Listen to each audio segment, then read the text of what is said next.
नमस्कार, मैं रीमा प्रसाद। आप देख रहे हैं रिपब्लिक भारत का डिजिटल प्लेटफॉर्म। 2020 फरवरी का महीना यानी दिल्ली दंगा, और उस दंगे को लेकर हाईकोर्ट की मौजूदा वक्त में कैसी टिप्पणी आई है जिससे दूध का दूध पानी का पानी हो गया है।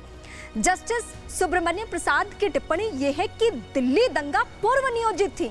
जो सवाल बार बार उठ रहे थे आंदोलन को लेकर, सीए प्रोटेस्ट को लेकर, कई चेहरों को लेकर, किसी को यकीन नहीं हो रहा था। लेकिन जब दिल्ली हाईकोर्ट ने कह दिया है उसके बाद कई लोगों को इसे स्वीकारना होगा हर हाल में कि दिल्ली के अलग अलग इलाके अगर दहले, दिल्ली के कई बेकसूरों की अगर जान गई तो ये सब कुछ साजिशन किया गया। साजिशन शब्द का इस्तेमाल हम इसलिए कर रहे हैं क्योंकि हाईकोर्ट की टिप्पणी जब आप डिटेल में उठाकर देखेंगे और जब आप पढ़ेंगे उसके बाद पता चलेगा कि क्या कुछ कहा गया है। पहले से हथियार लाए गए, पहले से सीसीटीवी फुटेज उन इलाकों के या तो डिलीट कर दिए गए या तो सीसीटीवी कैमरा जो था वो खराब था। यानी ये सब कुछ साजिशन हो रहा था। दिल्ली के जिन जिन इलाकों में, जिसमें चांद बाग का मैं जिक्र यहाँ पे करना चाहूंगी, जो सबसे ज्यादा प्रभावी था, वहां बसों के शीशे तोड़े गए थे, दुकानों में लूटपाट करने के साथ साथ पूरी तरीके से दुकान को ध्वस्त कर दिया गया था और कई लोगों के ऊपर जानलेवा हमला हुआ। उसके बाद जान भी कई लोगों की ले ली गई।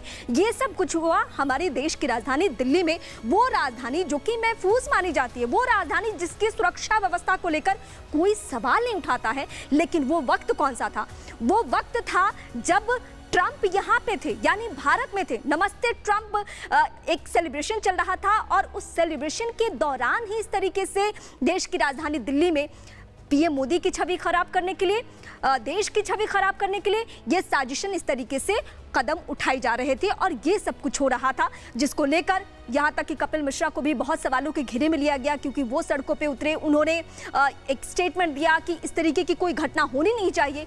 बार बार उनको सवालों के घेरे में लिया गया। लेकिन आज आप एक बार फिर से गूगल करके पढ़ सकते हैं कि उस वक्त किसने क्या कुछ कहा, किसने कौन कौन से कदम उठाए, किसकी गिरफ्तारियां हुई और जिन लोगों की गिरफ्तारी हुई उनके ताल्लुक किस पार्टी से थे।